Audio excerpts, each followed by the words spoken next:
Dear Esther, I have lost track of how long I have been here and how many visits I have made overall.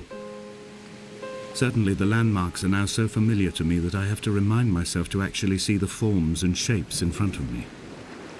I could stumble blind across these rocks, the edges of these precipices, without fear of missing my step and plummeting down to sea. Besides, I have always considered that if one is to fall, it is critical to keep one's eyes firmly open.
Donnelly reported the legend of the hermit, a holy man who sought solitude in its most pure form. Allegedly, he rowed here from the mainland in a boat without a bottom, so all the creatures of the sea could rise at night to converse with him. How disappointed he must have been with their chatter. Perhaps now, when all that haunts the ocean is the rubbish dumped from the tankers, he'd find more peace. They say he threw his arms wide in a valley on the south side, and the cliff opened up to provide him shelter. They say he died of fever 116 years later. The shepherds left gifts for him at the mouth of the cave, but Donnelly records they never claimed to have seen him.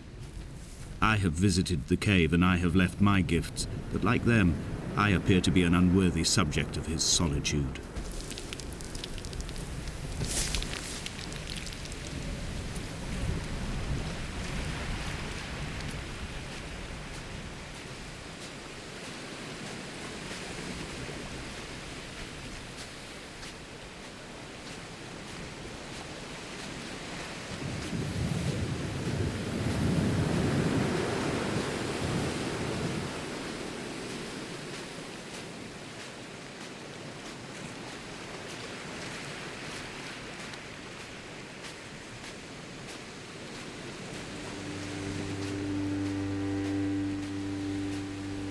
There was once talk of a wind farm out here, away from the rage and the intolerance of the masses.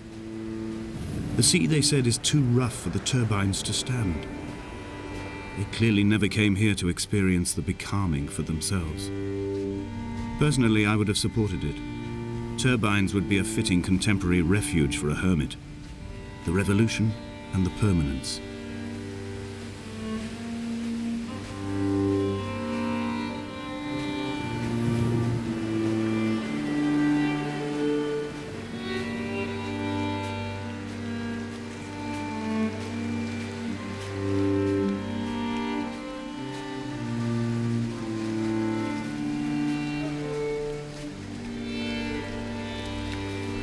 Dear Esther, I found myself to be as featureless as this ocean, as shallow and unoccupied as this bay, a listless wreck without identification. My rocks are these bones, and a careful fence to keep the precipice at bay.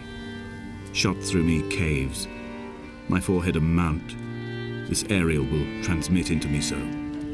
All overexposed, the nervous system, where Donnelly's boots and yours and mine still trample. I will carry a torch for you.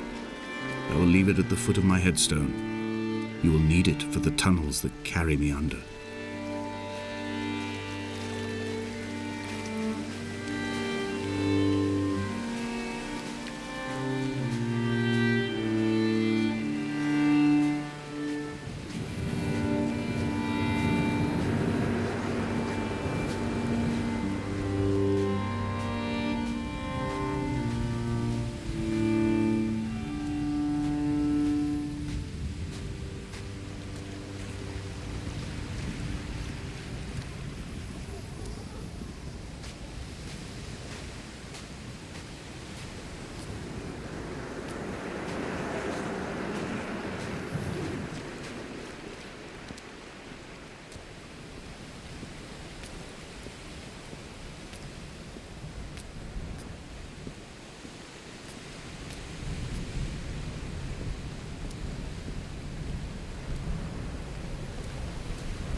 The mount is clearly the focal point of this landscape. It almost appears so well placed as to be artificial. I find myself easily slipping into the delusional state of ascribing purpose, deliberate motive to everything here. Was this island formed during the moment of impact? When we were torn loose from our moorings and the seatbelts cut motorway lanes into our chests and shoulders, did it first break surface then?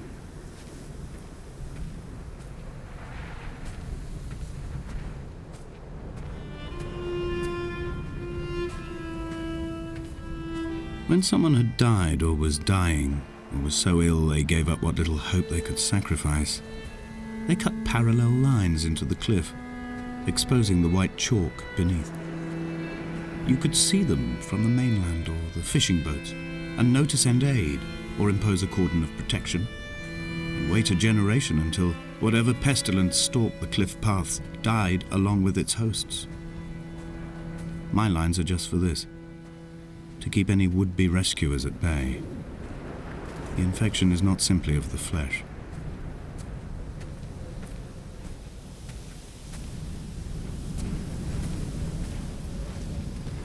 We are not like Lot's wife, you and I. We feel no particular need to turn back. There's nothing to be seen if we did. No tired old man parting the cliffs with his arms. No gifts or Bibles laid out on the sand for the taking. No tides turning or the shrieking gulls overhead. The bones of the hermit are no longer laid out for the taking. I have stolen them away to the guts of this island, where the passages all run to black, and where we can light each other's faces by their strange luminescence.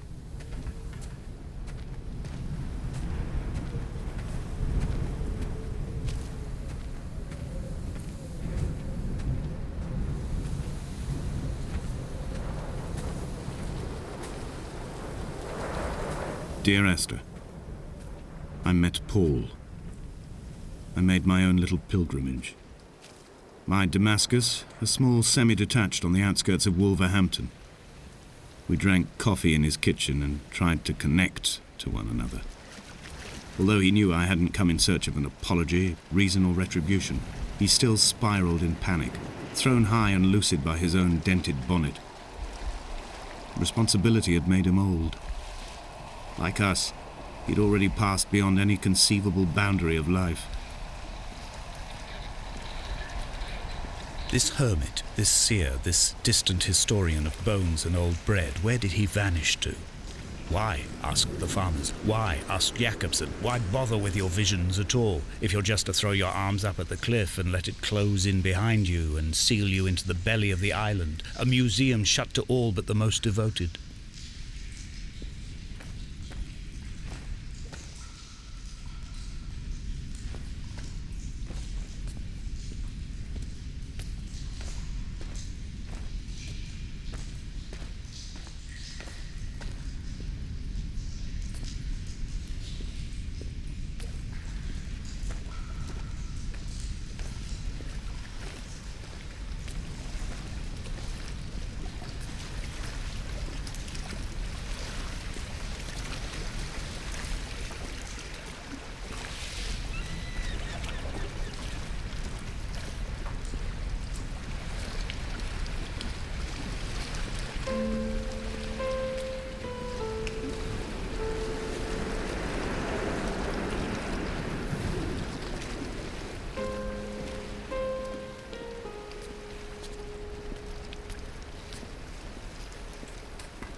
I dreamt I stood in the center of the sun, and the solar radiation cooked my heart from the inside.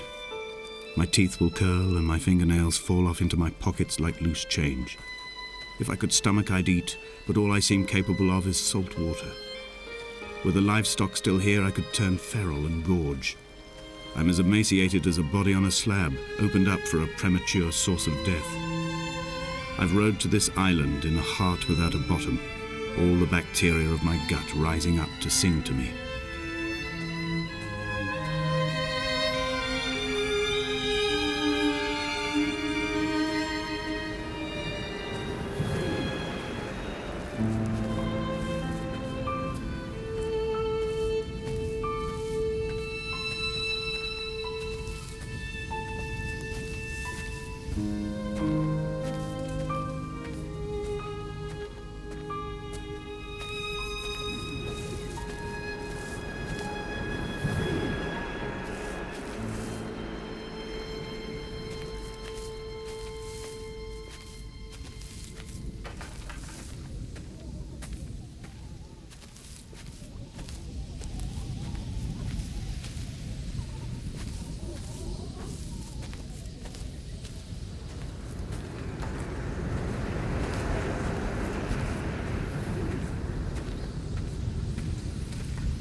Dear Esther, I have now driven the stretch of the M5 between Exeter and Bristol over 21 times. But although I have all the reports and all the witnesses and have cross-referenced them within a millimetre using my Ordnance Survey maps, I simply cannot find the location. You'd think there would be marks to serve as some evidence. It's somewhere between the turn-off for Sandford and the welcome brake services. But although I can always see it in my rear-view mirror, I have as yet been unable to pull ashore.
There must be a hole in the bottom of the boat.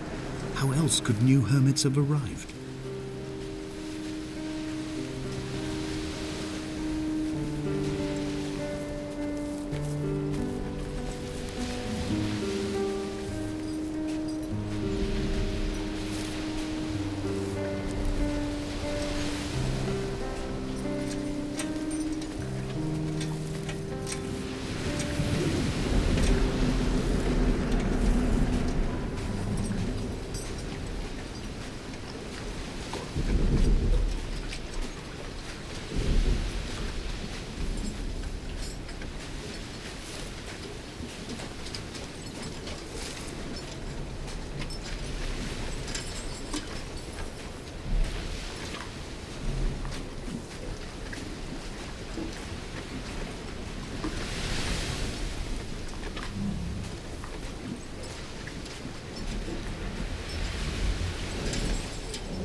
All night the boy has kept me lucid.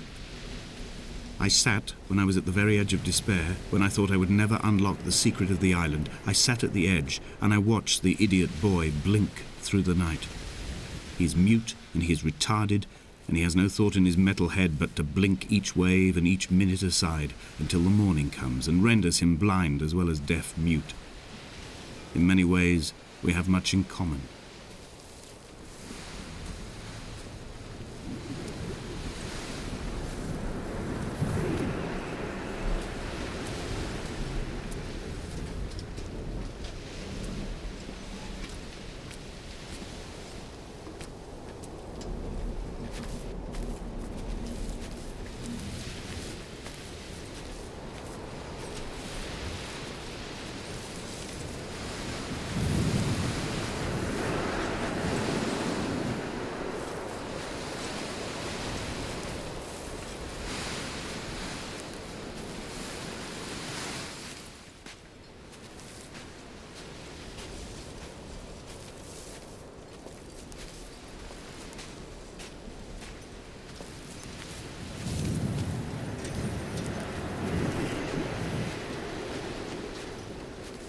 I had kidney stones and you visited me in the hospital.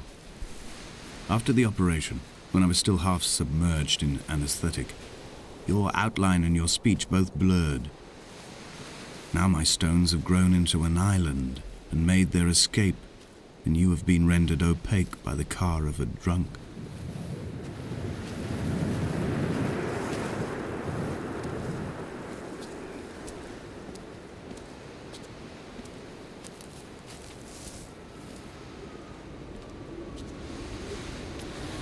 When I first looked into the shaft, I swear I felt the stones in my stomach shift in recognition.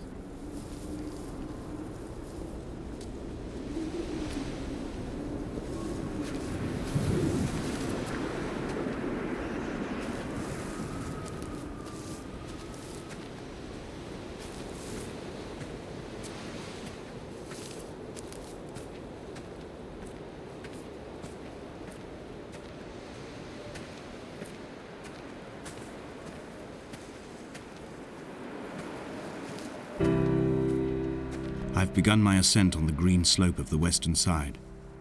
I've looked deep into the mountain from the shaft and understood that I must go up and then find the way under. I will stash the last vestiges of my civilization in the stone walls and work deeper from there. I'm drawn by the aerial and the cliff edge. There is some form of rebirth waiting for me there.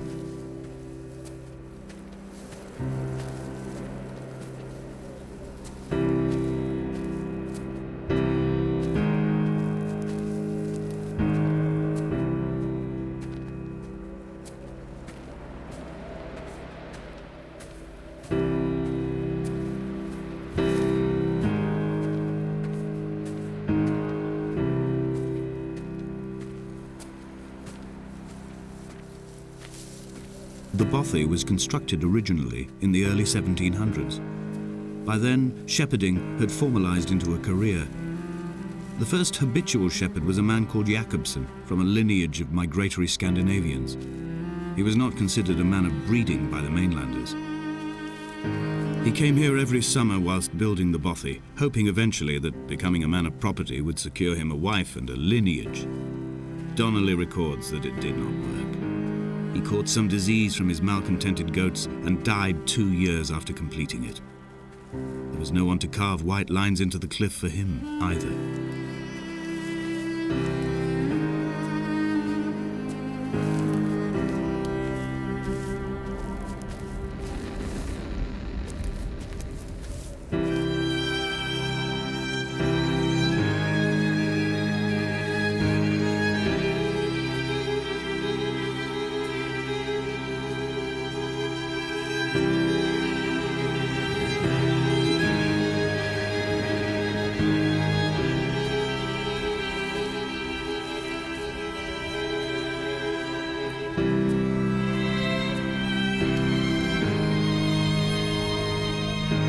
Is landfill, these false dawns waking to the still never light.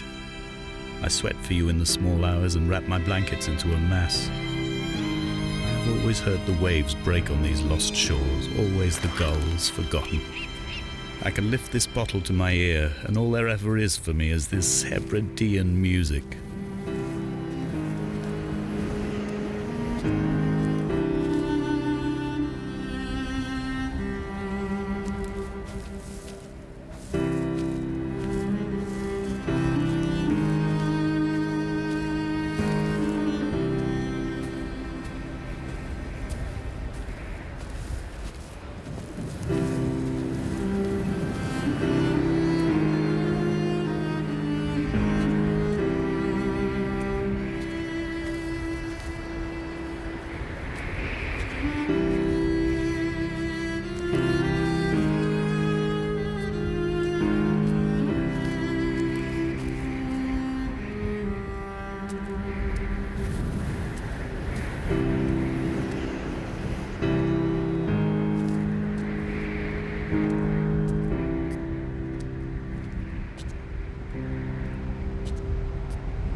In a footnote, the editor comments that at this point, Donnelly was going insane as syphilis tore through his system like a drunk driver.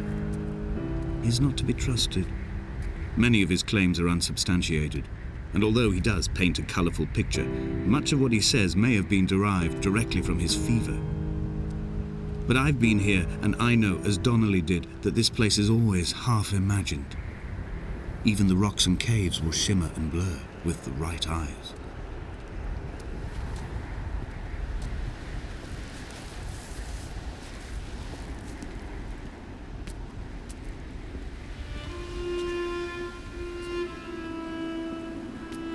They found Jakobson in early spring. The thaw had only just come. Even though he'd been dead nearly 7 months, his body had been frozen right down to the nerves and had not even begun to decompose. All around him, small flowers were reaching for the weak sun. The goats had adjusted happily to life without a shepherd and were grazing freely about the valley. Donnelly reports they hurled the body in fear and disgust down the shaft, but I cannot corroborate this story.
Climbing down to the caves, I slipped and fell and have injured my leg. I think the femur is broken. It is clearly infected. The skin has turned a bright, tight pink, and the pain is crashing in on waves, winter tides against my shoreline, drowning out the ache of my stones. I struggled back to the bothy to rest, but it has become clear that there is only one way this is likely to end. The medical supplies I looted from the trawler have suddenly found their purpose. They will keep me lucid for my final ascent.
From here, this last time, I have understood there is no turning back. The torch is failing along with my resolve. I can hear the singing of the sea creatures from the passages above me, and they are promising the return of the gulls.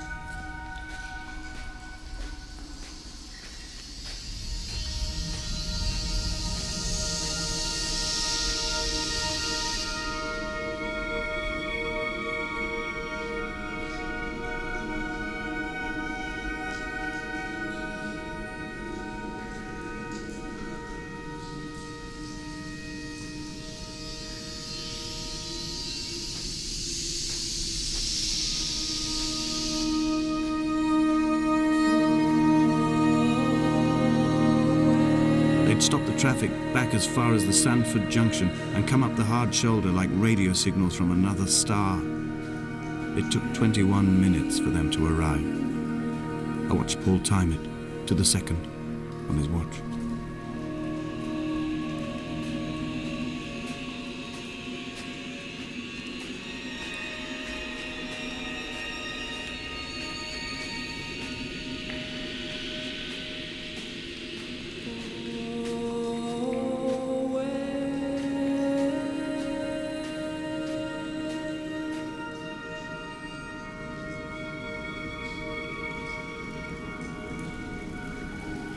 Dream.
I am traveling through my own body, following the line of infection from the shattered femur towards the heart. I swallow fistfuls of painkillers to stay lucid. In my delirium, I see the twin lights of the moon and the Ariel shining to me through the rocks.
When I was coming round from the operation, I remember the light they shone in my eyes to check for pupil contraction.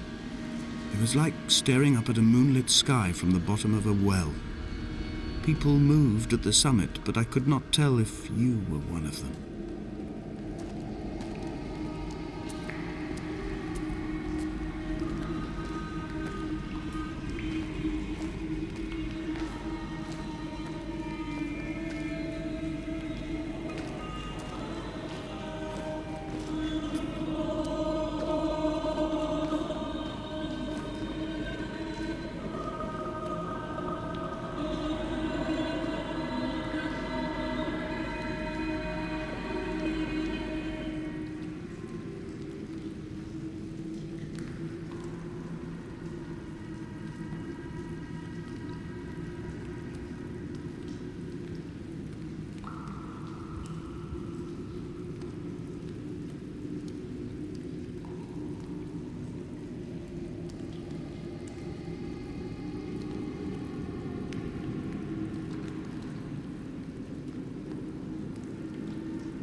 I wish I could have known Donnelly in this place.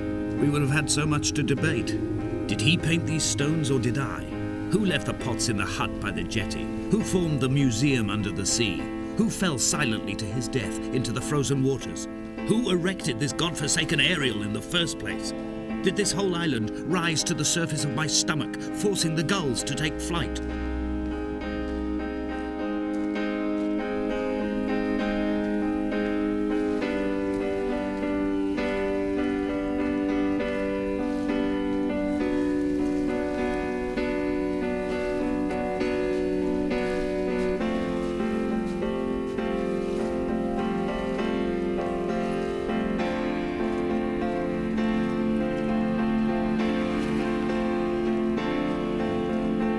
Fire and soil, I chose fire. It seemed the more contemporary of the options, the more sanitary. I could not bear the thought of the reassembly of such a ruin. Stitching arm to shoulder and femur to hip, charting a line of thread like traffic stilled on a motorway, making it all acceptable for tearful aunts and traumatized uncles flown in specially for the occasion. Reduce to ash, mix with water, make a phosphorescent paint for these rocks and ceilings.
By the roadside, by the exit for Damascus, all ticking and cooled, all feathers and remorse, all of these signals routed like traffic through the circuit diagrams of our guts, those badly written boats torn bottomless in the swells, washing us forever ashore.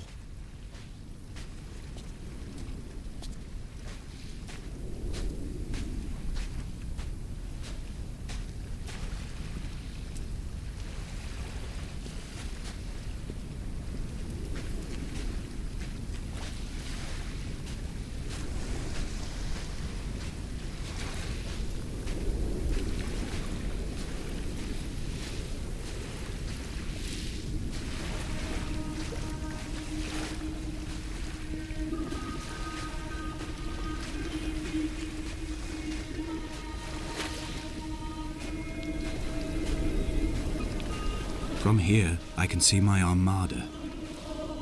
I collected all the letters I'd ever meant to send to you, if I'd have ever made it to the mainland, but had instead collected at the bottom of my rucksack, and I spread them out along the lost beach. Then I took each and every one, and I folded them into boats. I folded you into the creases, and then, as the sun was setting, I set the fleet to sail. Shattered into 21 pieces, I consigned you to the Atlantic, and I sat here until I'd watched all of you sink.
I will drag my leg behind me. I will drag it like a crumpled hatchback, tires blown and sparking across the dimming lights of my vision. I'm running out of painkillers and am following the flicker of the moon home. When Paul keeled over dead on the road to Damascus, they restarted his heart with the jump leads from a crumpled hatchback. It took 21 attempts to convince it to wake up.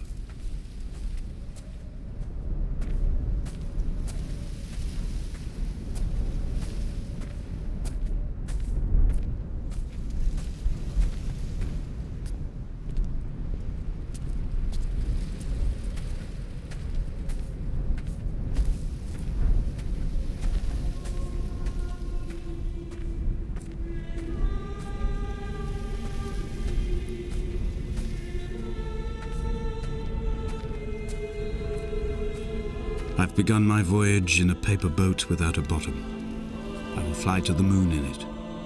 I've been folded along a crease in time, a weakness in the sheet of life. Now you've settled on the opposite side of the paper to me. I can see your traces in the ink that soaks through the fiber, the pulped vegetation. When we become waterlogged and the cage disintegrates, we will intermingle. When this paper aeroplane leaves the cliff edge and carves parallel vapor trails in the dark, we will come together.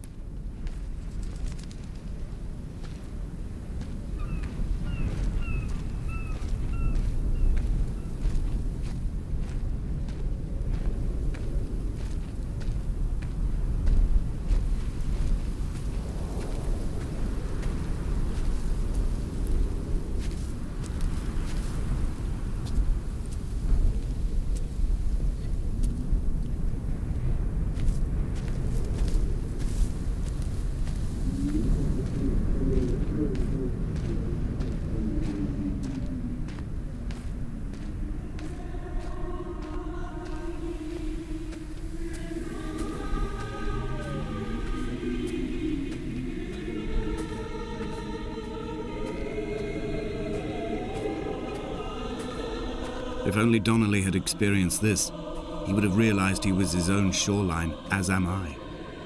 Just as I am becoming this island, so he became his syphilis, retreating into the burning synapses, the stones, the infection.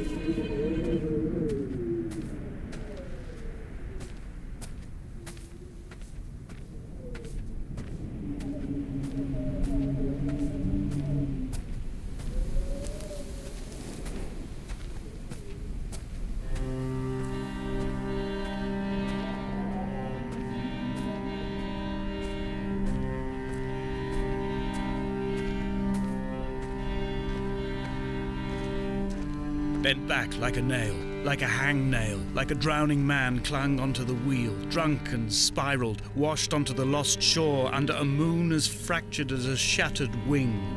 We cleave, we are flight and suspended, these wretched painkillers, this form inconstant. I will take flight, I will take flight.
He was not drunk, Esther. He was not drunk at all. He had not drunk with Donnelly or spat Jakobson back at the sea. He had not careered across the lost shores and terminal beaches of this nascent archipelago. He did not intend his bonnet to be crumpled like a spent tissue by the impact. His windscreen was not star-studded all over like a map of the heavens. His paintwork etched with circuit diagrams, strange fish to call the gulls away. The phosphorescence of the skid marks lighting the M5 all the way from Exeter to Damascus.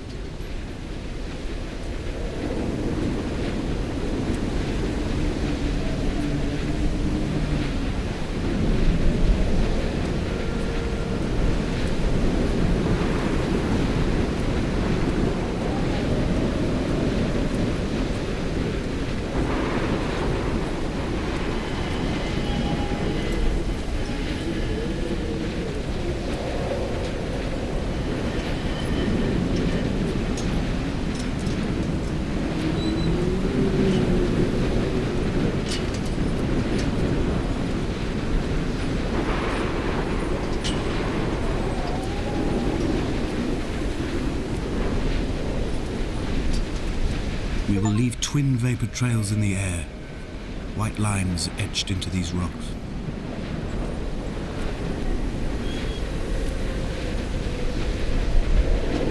Dear Esther, I have burnt my belongings, my books, this death certificate.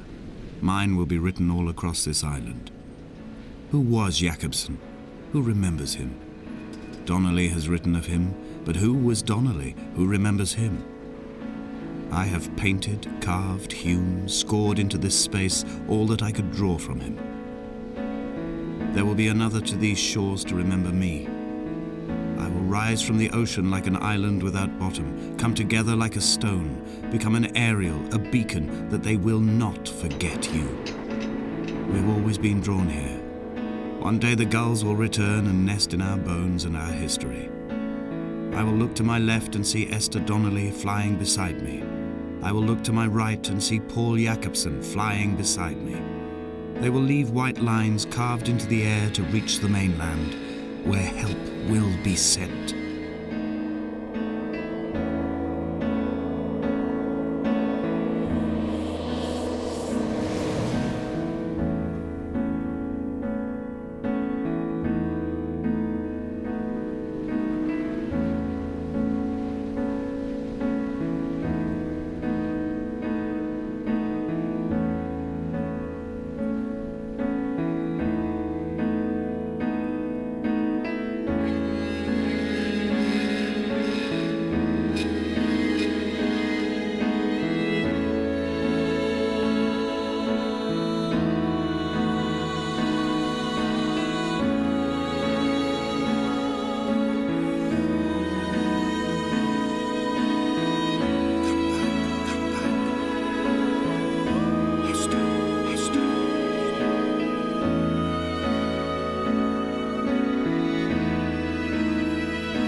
come back.